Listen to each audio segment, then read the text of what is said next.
할렐루야. 온라인으로 예배 드리는 성도님과 가정 가운데 하나님의 평안과 능력이 함께 하시기를 간절히 축원합니다. 지난주 바울 사도가 말한 지체됨에 대한 은혜를 나눴습니다. 우리는 모두 그리스도의 몸을 이루는 지체라는 것입니다. 서로 연결되어 있어 한 지체의 고통은 그 사람의 고통으로 끝나지 않고 모두의 고통이 될 수밖에 없다고 했습니다. 그렇게 연약한 지체가 받는 고통으로 인하여서 우리는 무관심해서는 안 되고 그들이 울 때 함께 울어주어야 한다 했습니다. 그런데 이렇게 연약한 지체를 돌보는 선한 일을 할 때조차 가장 중요한 것은 무엇이냐? 바울 사도의 결론은 결국 사랑입니다. 3절 말씀, 고린도전서 13장 3절 말씀 함께 읽겠습니다. 내가 내게 있는 모든 것으로 구제하고 또 내 몸을 불사르게 내줄지라도 사랑이 없으면 내게 아무 유익이 없느니라. 여기서 바울 사도는 내게 있는 모든 것으로 구제하는 일에 대해 말하고 있습니다. 여기서 구제라고 번역된 단어는 헬라어로 푸소미조라고 하는데 원래 음식을 입에 넣어주다라고 하는 뜻을 가지고 있습니다. 그런 의미를 살려 번역을 해보면 내 모든 소유물로 다른 이들에게 나눠 먹여준다라고 하는 의미가 됩니다. 그래서 나의 전 재산으로 가난한 사람들을 먹이는 구제 행동을 의미한다 할 수 있습니다. 그런데 그런 구제 일이 쉬운 일이겠습니까? 어려운 일이겠습니까? 당연히 어려운 일이죠. 그냥 어려운 일이 아니라 결코 아무나 쉽게 할 수 없는 일을 말합니다. 그런데 그 다음에 나오는 이야기는 더 어려운 이야기입니다. 내 몸을 불사르게 내주는 일. 이건 전 재산으로 구제하는 일보다 더 어려운 일을 말합니다. 보통 사람은 상상도 하지 못할 일인 겁니다. 그런데 바울 사도는 뭐라고 하느냐? 그렇게 보통 사람은 상상도 하기 힘든 구제와 다른 이들을 위한 헌신의 일도 사랑이 없으면 아무런 유익이 없다 말합니다. 이렇게 대단한 일을 해도 왜 사랑이 없으면 유익이 없는 것일까요? 도대체 사랑이 무엇이기에 바울 사도는 이렇게까지 말하는 것일까요? 그러면서 바울 사도는 사랑이 무엇인지에 대해서 길게 설명하고 있는데 오늘은 특별히 그 중에 5절 말씀 가운데 사랑의 속성에 대해서 이야기해 보려고 합니다. 5절 읽겠습니다. 물에 행하지 아니하며 자기 유익을 구하지 아니하며 성내지 아니하며 악한 것을 생각하지 아니하며. 바울이 이야기하는 사랑의 첫 번째 특징은 뭐냐? 무례히 행하지 아니한다라고 했습니다.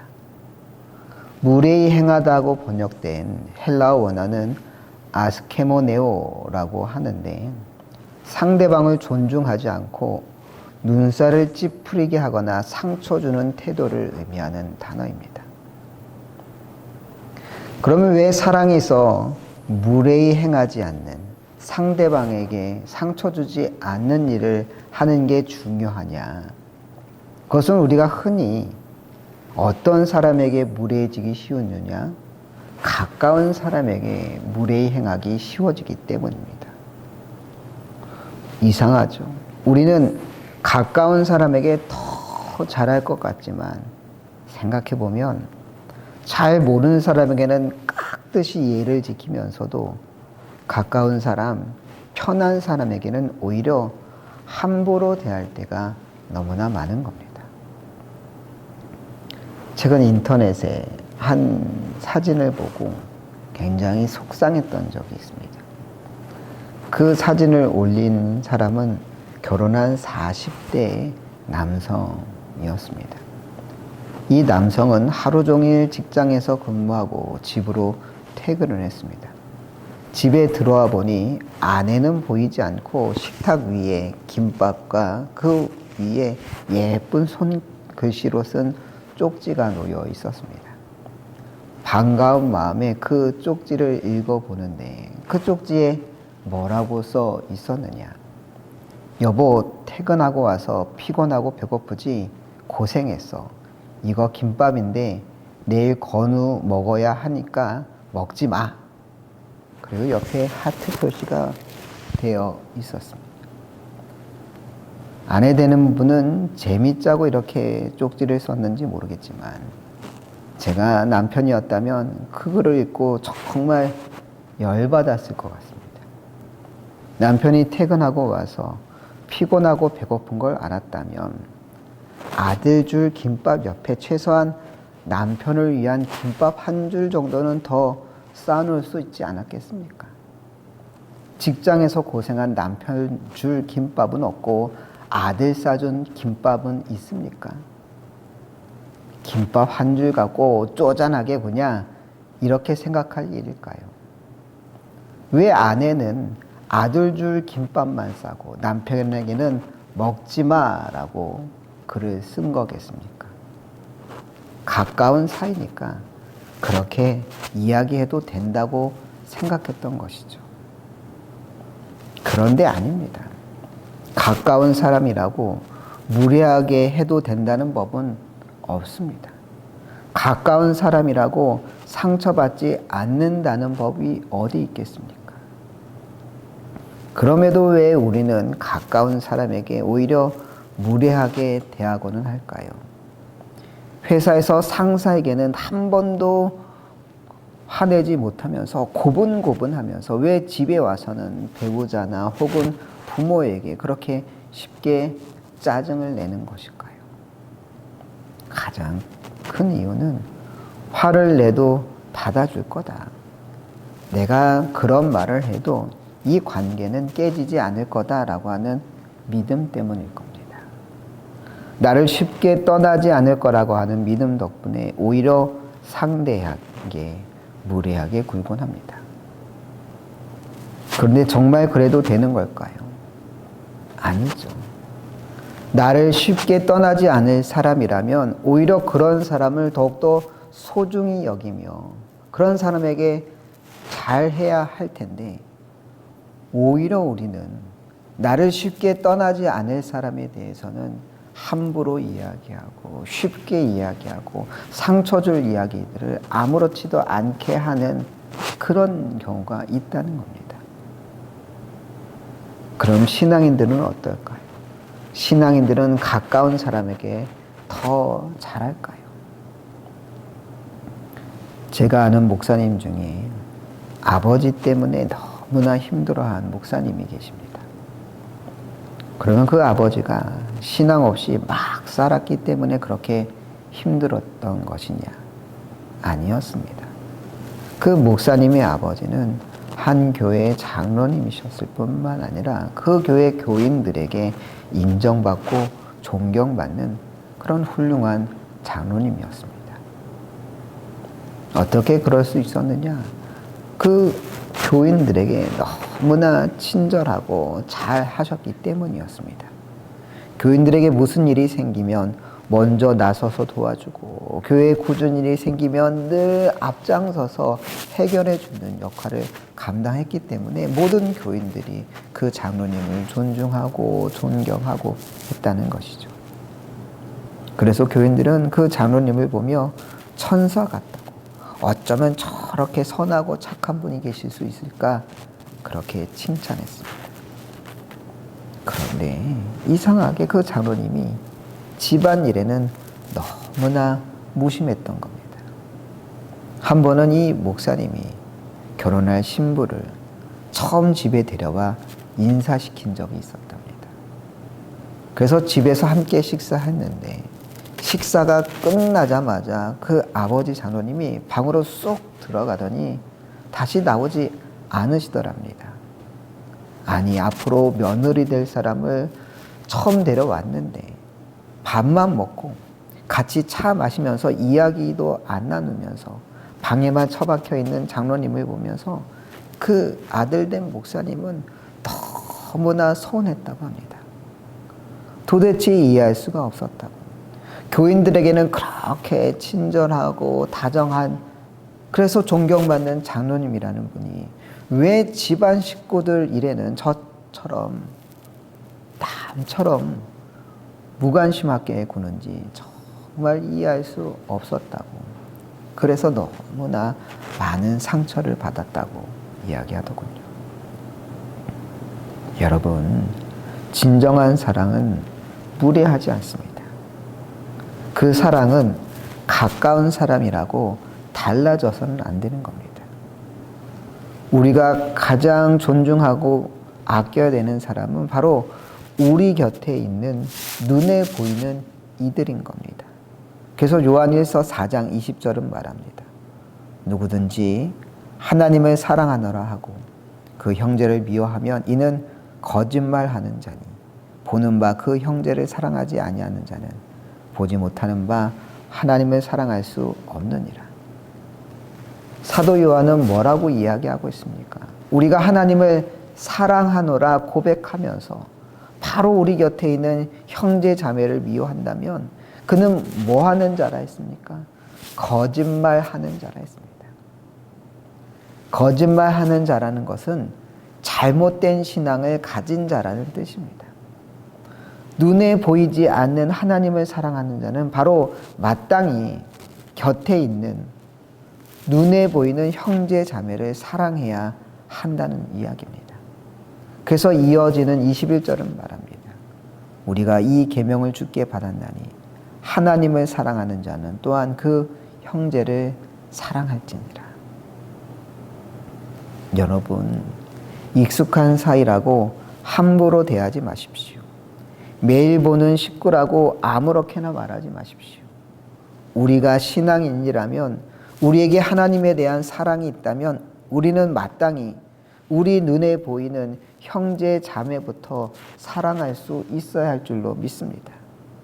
그리고 무엇보다 가장 가까이 있는 분들부터 사랑해야 합니다.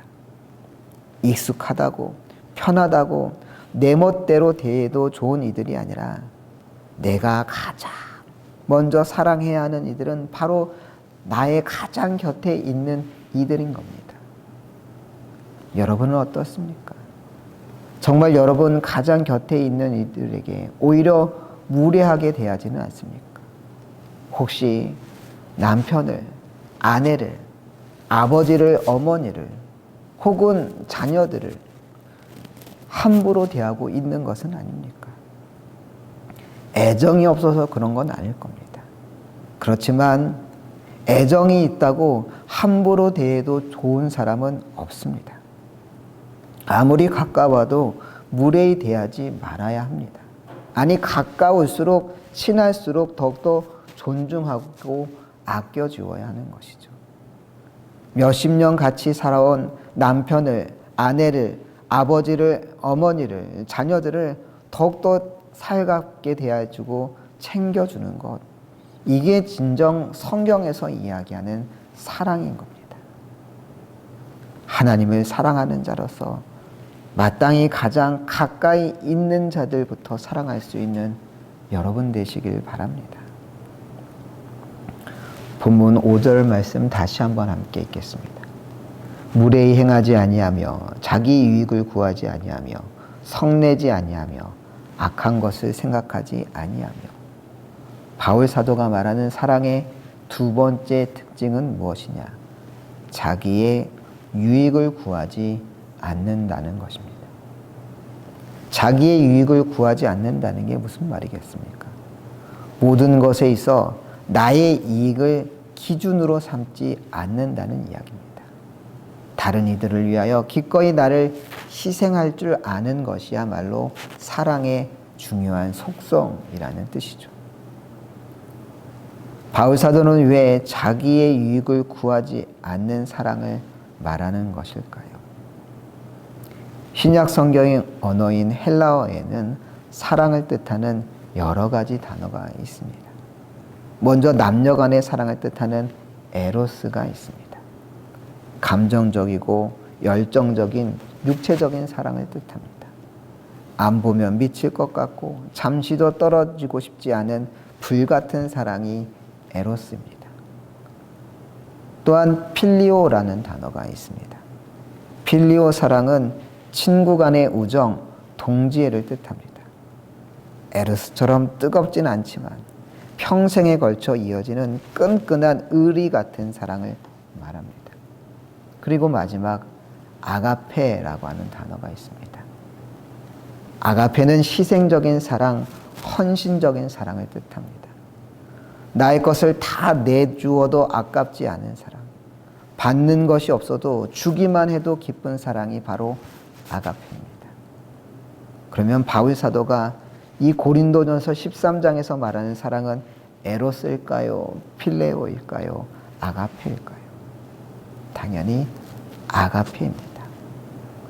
그러기에 바울 사도는 5절에서 사랑을 설명하면서 뭐라고 했느냐? 아가페적인 사랑은 바로 자기의 유익을 구하지 않는 사랑이라 했던 것입니다. 나의 유익을 따지지 않고 나의 모든 것을 내어줄 수 있는 사랑, 그것이야말로 참된 아가페적 사랑이라는 것이죠. 성경에는 이런 아가페적 사랑을 설명한 여러 말씀이 등장하는데 대표적인 말씀이 바로 요한복음 15장 13절입니다. 사람이 친구를 위하여 자기 목숨을 버리면 이보다 더 큰 사랑이 없나니. 어떻게 할 때 이보다 더 큰 사랑이 없을 만큼 가장 큰 사랑이라 했습니까? 친구를 위하여 자기 목숨까지 버리면 그게 바로 가장 위대한 사랑, 아가페, 사랑이라는 겁니다. 그런데 예수님은 그저 말로써 끝내지 않았습니다. 예수님은 우리를 친구라 부르시면서 사랑했습니다. 계속해서 14절 읽어봅니다.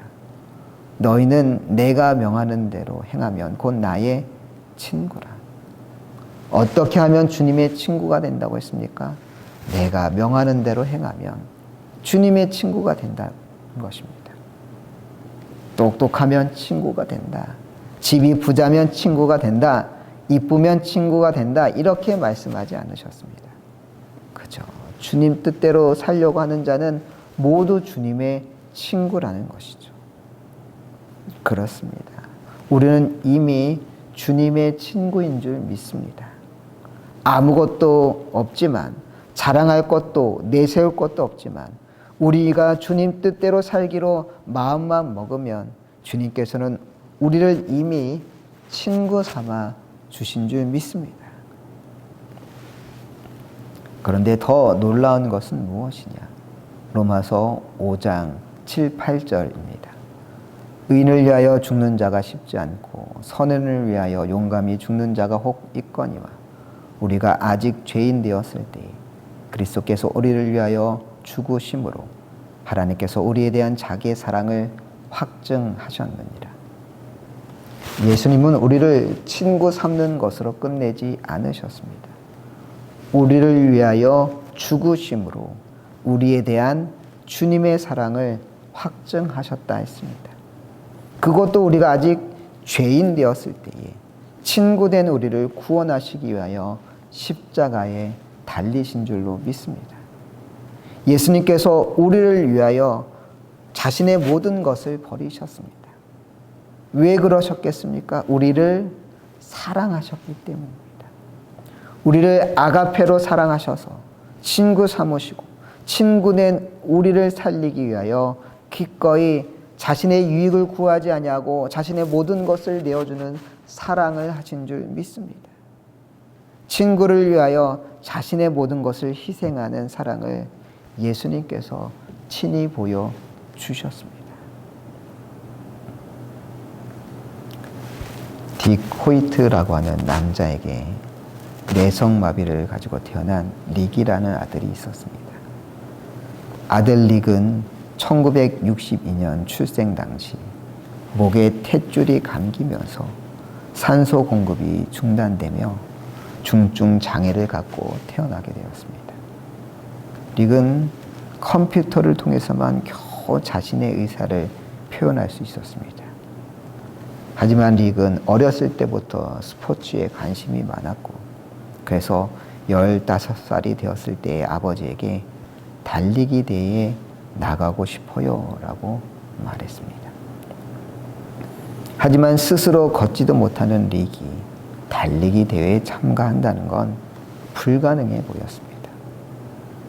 그런데 아버지는 아들의 소원을 그냥 지나칠 수가 없었습니다. 달리기 대회에 한 번도 참가해 본 적이 없던 아버지였지만 아들을 위하여 휠체어를 밀며 달리기로 결심하게 된 것입니다. 참가번호 00번을 단 호이트 부자는 끝에서 두 번째 순위로 완주 테이프를 끊었지만 이것이 팀 호이트의 시작이 되었습니다. 37살에 달리기를 시작한 아빠 딕 호이트는 이후 1100회 이상의 대회에 출전하게 됩니다. 그러면서 하프 마라톤, 풀 마라톤, 그리고 3종 철인 경기까지 혼자 하는 것이 아니라 늘 아들을 휠체어에 태우고 그렇게 운동 경기에 1100회 이상 참여하게 됩니다. 그렇게 운동 경기에 참여한 지 세월이 40년이나 되었던 겁니다. 어떻게 딕 호이트는 한결같이 그렇게 아들을 휠체어에 태워 40년 동안 달릴 수 있었겠습니까? 건강을 위해서도 아니었고 자신의 이름을 알리기 위해서도 아니었으며 위대한 업적을 세우기 위하여서도 아니었습니다. 그저 아들을 향한 사랑 때문이었습니다. 아들은 달리는 동안만큼은 장애를 느끼지 않는다고 고백을 했고, 그래서 그 아들을 위하여 잠시라도 그가 마치 아무런 장애가 없는 사람처럼 느낄 수 있도록 달리고 또 달렸던 것이죠. 아들 릭은 그럴 때 아빠 딕에게 이런 말을 했었다고 합니다. 만약 다음 생이 있다면 그땐 제가 아빠를 꼭 밀어드리고 싶어요. 시간이 지나면 모든 것이 사라질 겁니다. 발절 말씀처럼 예언도 패하고 방언도 그치고 지식도 패하는 순간일 것입니다. 하지만 그런 순간에도 영원한 것이 있다고 성경은 말합니다. 13절 함께 읽겠습니다. 그런즉 믿음, 소망, 사랑 이 세 가지는 항상 있을 것인데 그 중에 제일은 사랑이라. 시간이 흘러 믿음, 소망, 사랑은 그래도 항상 있겠지만 그 중에 제일은 사랑이라 했습니다. 그렇습니다. 사랑만이 영원합니다. 사랑이 전부입니다. 사랑할 때 변화되고 사랑할 때 능력이 나타나게 됩니다. 오직 사랑으로 살아가는 여러분들 되시길 간절히 축원합니다.